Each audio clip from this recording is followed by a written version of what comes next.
Assalamualaikum. Assalamualaikum. Waalaikumsalam.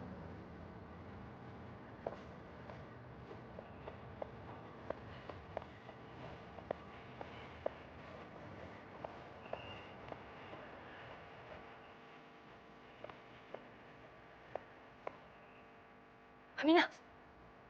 Aminah.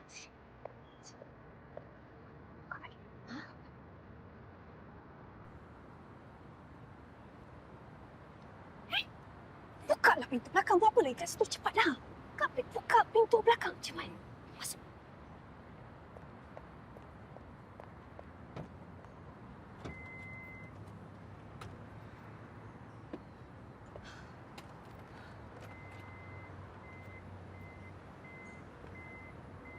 Hei! Buat apa lagi kat situ? Masuklah cepat. Macamlah.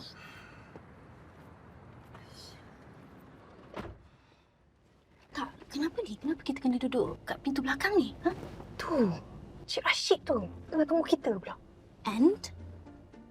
Aminah, kalau kita tunjuk dia kita tak ada driver, habislah image kita.